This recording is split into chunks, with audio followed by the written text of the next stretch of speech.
ऐसे तो यहाँ पर आप स्क्रीन पे भी देख सकते हैं। तो यहाँ पे ही देखें आप लोग, अधोलिखित गद्यांश पठित्वा, नीचे लिखे गए गद्यांश को पढ़ करके, तदाधारितम, तदाधारित मतलब उसके ऊपर आधारित, प्रश्नानाम मतलब प्रश्न का, प्रदेशु विकल्प विकल्पात्म करोत्तरेषु, प्रदत्त विकल्प के आधार पर समुचितम उत्तरम चित्वा लिखत, उचित उत्तर को चित्वा का अर्थ होता है चुन करके और लिखता लिखे। ठीक है, तो चलिए लोग आगे बढ़ते हैं। दक्षिण भारते यानी कि दक्षिण भारत में, सागर मध्य यानी कि सागर के बीच में, एक लघु द्वीपम वर्तते, एक लघु द्वीप था। द्वीप किसे कहते हैं? वैसा क्षेत्र जो चारों ओर से जल से घिरा होता है। तो दक्षिण भारत में सागर के बीच में एक छोटा सा द्वीप या टापू था। तस्मिन् द्वीपे सागर तरंगे छल्यमानः प्राचीनः नगरः कन्याकुमारी इति अस्ति। अर्थात तस्मिन् द्वीपे सागर तरंगे, उस द्वीप के सागर की तरंग का मतलब होता है लहरों के। ठीक है, छल्यमानम मतलब सागर का जो तरंग है, उस वह तरंग जो जैसे आपने सुना भी हो कि हिंद महासागर हमारी जो है पांव को पखारती है ना, तो उन तरंगों के बीच प्राचीन नगर यानी कि प्राचीन शहर कन्याकुमारी था। ऐसा कन्याकुमारी, यह जो कन्याकुमारी है, त्रयाणा मतलब तीन, सागराणा मतलब सागरों का, संगम स्थली अर्थात संगम का अर्थ होता है मिलन। यह जो कन्याकुमारी जगह है, यह तीन सागरों का मिलन है ना। बंगाल की खाड़ी, हिंद महासागर और अरब सागर यहाँ पे मिलता है ना। समुद्र जले प्रतिबिंबित सूर्योदय दृश्यम अधिभूतम एव, क्या लिखा गया है? समुद्र जले, समुद्र के जल में, प्रतिबिंबता सूर्योदय दृश्यम यानी कि प्रतिबिंबित मतलब होता है दिखने वाला। ठीक है, प्रतिबिंब की रिफ्लेक्शन कह सकते हैं। तो सूर्योदय का जो दृश्य होता है वह बड़ा ही क्या होता है? अद्भुत होता है, यानी कि बड़ा ही वह सुंदर होता है। उसे हम शब्दों के माध्यम से उसकी सुंदरता का बखान नहीं कर पाएंगे। सूर्यस्य क्रमशः अरुणः पोतः धवलः च शोभा दर्शकान् मंत्रमुग्धान् करोति।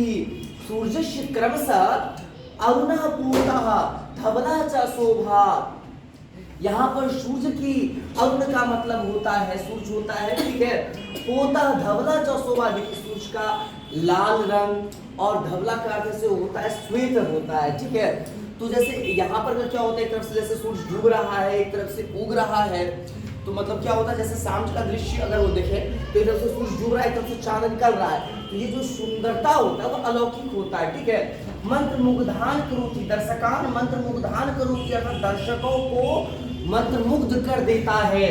सागरस्य लहरी भी, सागरस्य लहरी भी, शिवतारः चित्र चित्रवर्णः शुक्तिरः वृष्टिः एव भवतिः। सागरस्य लहरी भी, सागर के लहरों से, शिवतारः चित्र चित्रवर्णानः शुक्तिनः वृष्टि एव भवतिः नगरिः। यहाँ पे सागर के लहरों के बीच मतलब से के किनारे बसा यह शहर है। एकदा मतलब एक बार, स्वामी विवेकानंद, एक बार स्वामी विवेकानंद समुद्र जले स्थित्यम एकस्य बृहत् शिलायामः, एक बड़े से शिला, शिला का मतलब होता है पत्थर होता है। ठीक है, एक बड़े से पत्थर, शिलायाम एवं अधुना विवेकानंद केंद्र वीक्षिताम अस्ति, यानी कि वहां पर जहां पर वो बैठ के ध्यान किए थे, आज वहां पर विवेकानंद केंद्र विकसित किया गया है। वहां पे स्वामी विवेकानंद की जो है मूर्ति को स्थापित किया गया है। ठीक है, अत्र आगत्य साधक, आगत्य का अर्थ होता है आ करके, अत्र आगत्य साधक यानी कि यहाँ पर आ करके साधक, साधक मतलब साधना करने वाले। ठीक है, ध्यानम साधनम च कृत्वा जीवनम सफलः कुर्वन्ति, यानी कि ध्यान और साधना करके अपने जीवन को वे सफल बनाते हैं। ठीक है, तो चलिए अब हम देखते हैं शिलायाम उपविष्टः विवेकानंदः कति दिनानि ध्यान मग्नः अभवत्। देखिए ऐसे सब सवालों के समाधान के लिए थोड़ा सा एक्स्ट्रा नॉलेज होना जरूरी है, क्योंकि सारा क्वेश्चन पैसे से क्लियर नहीं होता है। क्योंकि यहाँ लिखा गया है शिलायाम उपविष्टः, यानी कि पत्थर पर बैठ करके विवेकानंद यानी कि विवेकानंद ने कति दिनानि ध्यान मग्न अवतरण, कितने दिन तक वो यहाँ पे ध्यान मग्न रहे थे। तो इस चीज का जिक्र इस पैसेज में तो कहीं हुआ ही नहीं, वो कितने दिन तक ध्यान मग्न रहे थे, लेकिन कहा जाता है कि वो 3 दिन तक यहाँ पर आकर के जो है ना ध्यान किए थे और इसके बाद उन्हें ज्ञान की प्राप्ति हुई थी। तब वो विवेकानंद कहलाए थे। विवेक का अर्थ होता है बुद्धि या ज्ञान की प्राप्ति। तो यहाँ पे जब वो ध्यान की और ज्ञान की प्राप्ति हुई तब वो विवेकानंद कहलाए, ठीक है। ऐसे इनके बचपन का नाम नरेंद्र नाथ वगैरह था, ठीक है। तो जब ज्ञान की प्राप्ति हुई तब ये विवेकानंद कहलाए, ठीक है। चलिए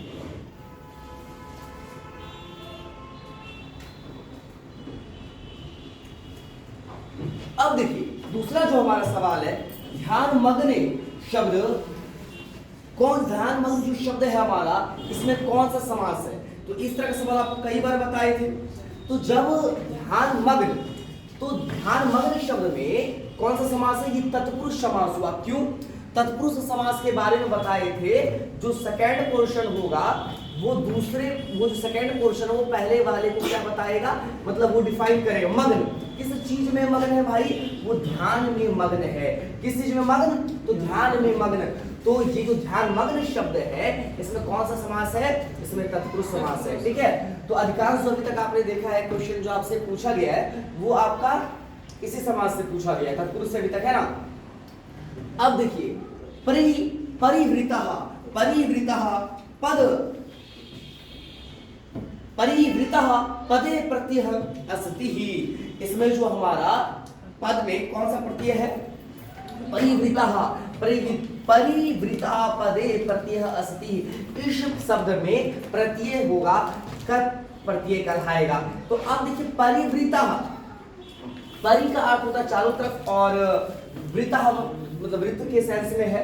तो ये क्या है, जब आपका विशेषण जहां पे होगा यानी कि विशेषण के रूप में प्रयुक्त होता है, जो विशेषता बताता है, तो उस केस में जो आपका प्रत्यय होगा वो कत प्रत्यय होगा। तो परिवृता शब्द में कौन सा प्रत्यय का प्रयोग हुआ है, तो आप इसका आंसर 3 टिक को टिक कर लेंगे, ठीक है।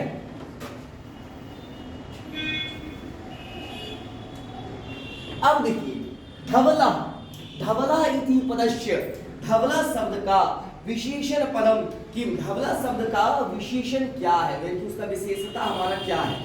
तो धवला का अर्थ क्या होता है, धवला इति पदस्य विशेषण पदम कन्याकुमारी लिखा है, तो ये तो होगा नहीं, क्योंकि धवला क्या है, सफेद होता है। तो भाई कन्याकुमारी तो इसका होगा नहीं।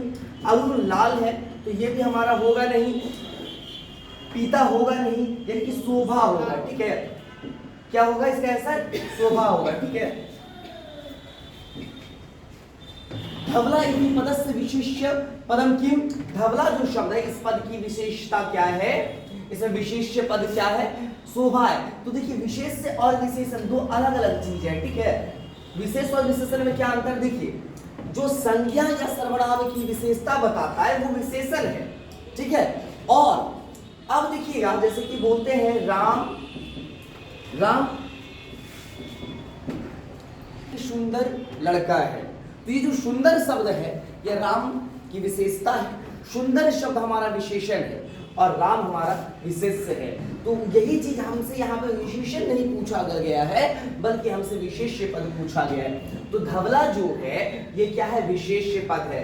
धवला, धवला इति पदस्य विशेष्य पदम किम, धवला का जो विशेष पद वह क्या है, शोभा है, ठीक है। चलिए हम लोग आगे बढ़ते हैं। चलिए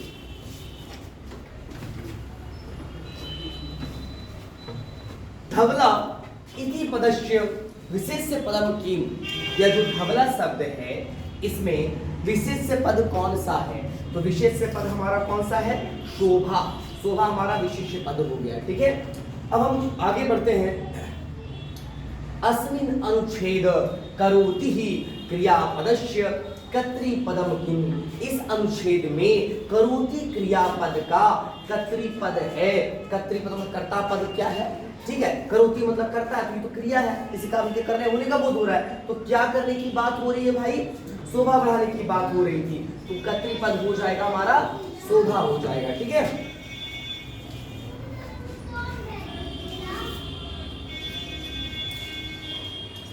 अब देखिए स्थितियाम पद ही विभक्ति अस्थि।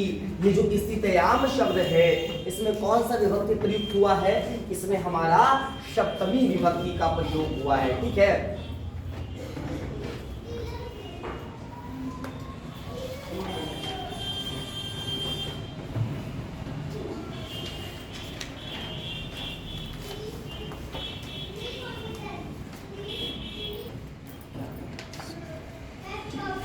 तो ये वाला जो हमारा टॉपिक है आज का वो क्लियर हो गया, ठीक है। फिर हम लोग मिलते हैं नेक्स्ट क्लास में।